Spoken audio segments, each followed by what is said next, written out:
Hi, my name is Karen. Thank you so much for joining me. I'm an occupational therapist, and not too long ago, I went back to school to get my doctoral degree. I just want to share my passion, what's really on my heart, and what I did my capstone project on. So, I'm a woman of faith and believe in God, trust Him, and love Him. And there are certain things that are really close to my heart. And so I wanted to marry my faith with my career and my profession and my academics. And so that's what I did when I chose the topic for my capstone project. I looked at the perceptions of volunteer workers in a house of worship that works with children with less visible disabilities. So that would be probably ADHD or autism spectrum disorder, sensory processing disorder, and diagnoses as such. So I have my notes here that I'm going to refer to, and I just wanted to share a little bit about my capstone project. Our society is generally set up to meet the needs of typically developing people. We know, however, that there are individuals that have disabilities. These disabilities may be observable, like a person who may need to use a wheelchair for mobility, or a person with visual impairment might use a walking stick. But some disabilities are less visible, and these individuals, some who may have attentional difficulties, autism spectrum disorder, or mental illness, they have disabilities that are not as noticeable. Whether visible or less visible, individuals with disabilities are often isolated from social participation. So in the United States, we have architectural and educational, we have laws that have been enacted to address architectural and educational barriers so that people with disabilities can have more access. But sensory and cognitive accommodations are rarely found in institutions or buildings or places as such. Within the community of setting of the house of worship, volunteers devote their time and energy to caring for and teaching children with various strengths, weaknesses, and diagnoses. These volunteer teachers may not have the awareness of disabilities or the skills to manage the symptoms that may occur. So I looked at the perceptions and needs of the volunteer teachers in a house of worship that interact with children with less visible disabilities. So a house of worship can be a place where families of children with disabilities may go to learn about religious beliefs, but also for compassion, for support, and a sense of belonging. Some houses of worship may have difficulty addressing these needs. If you look at some houses of worship, you might find that they don't have many children with disabilities, whether visible or less visible. And it's not that no one in the community have disabilities. It's just that these people, these individuals and their families need a place that can accommodate their needs. The families need to know that when they bring their son or daughter or family member, that there are people equipped, knowledgeable, to manage the needs of their loved ones. So sometimes people don't even come out to the houses of worship, although they would love to, because they don't feel supported or don't know that there are people there who can take care of their child. So not only is the child with the disability affected, but their family members as well.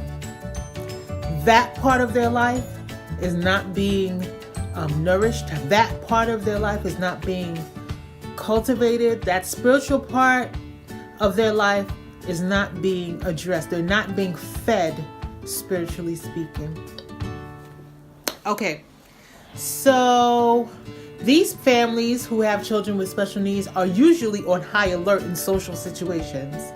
So they're looking to advocate for their child, to protect their child as well. So I did a qualitative study that was based on interviews of some volunteer teachers in a house of worship that was willing to participate. So I'm going to talk about the results of what I found out. There were some themes that came out of all the interviews. So the first one is that children with disabilities are a forgotten population in the house of worship. All of the participants felt that children with disabilities are underserved and that their needs are not met in the house of worship. So some of the parents feel that there is no community, for themselves and for their child. The second theme was that negative behaviors are due to a lack of discipline in the home. Now, this is what the volunteer teachers felt. Each participant in the study felt that there was a direct relationship between negative behavior that they saw in the house of worship and discipline or lack of discipline from the parents. So they were essentially assigning blame to the parents of these children. And this could be or point to the lack of awareness of these disabilities and their symptoms. The third theme was that the participants felt, which are the volunteer teachers, that vital information was intentionally withheld by the parents of children who had behavioral difficulties. They believe these parents feared less inclusion or that their child would be marginalized if they disclosed their diagnosis. That's a really big problem because volunteer teachers need that information so that they can more effectively communicate, manage, relate to the child, and help them to learn and for their ability to care for that child in the absence of their parents and family members. So it's really important for family members of those children who have behavioral difficulties to be open with that information so that those who are working with their child can be effective and successful. The first need that the participants said that they needed was more training on disabilities and management of symptoms. So this is a very important issue. Training is really important. Most of the people who volunteer may or may not have training or experience dealing with children with these kinds of diagnoses. So having the training is very important so that they can be successful. Another need that was expressed was, again, the need for more information from parents. They felt that they could better serve the children if they had more background information and even suggestions on how to support the child. So, as an occupational therapist, this is something that occupational therapists can help with. It is our goal to help people be as independent, as effective as possible in whatever role they are in, and in different settings. So in the setting of a house of worship, we're looking at social participation. And so this, I believe, is really, really important. I have had the experience actually of when one of my daughters, when she was younger, she was very active, I would say hyperactive.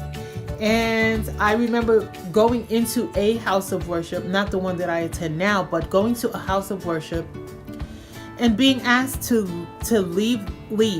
Well, not leave the house of worship, but to go into the hallway, to go into the vestibule, because she wasn't able to sit still, you know, and she was very active. And for a while after that, I stayed home.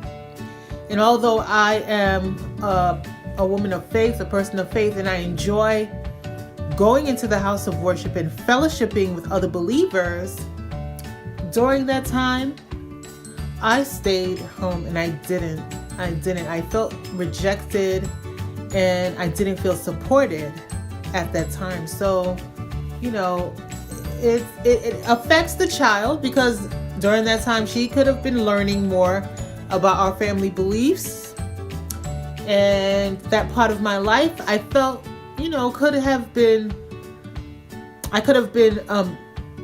being fed, and instead of doing that, I stayed home, right?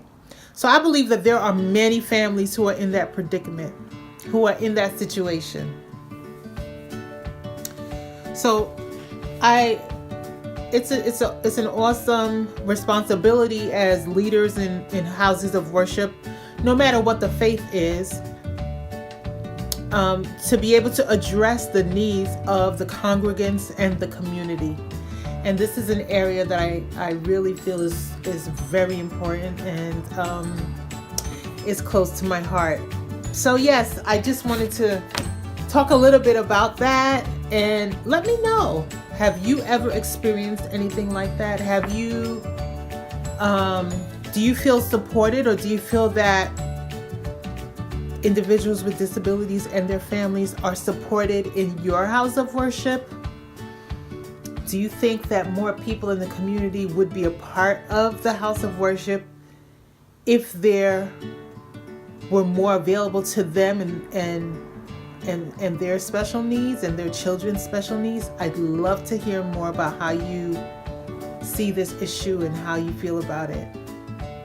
Thank you again so much for joining me, and I will see you next week.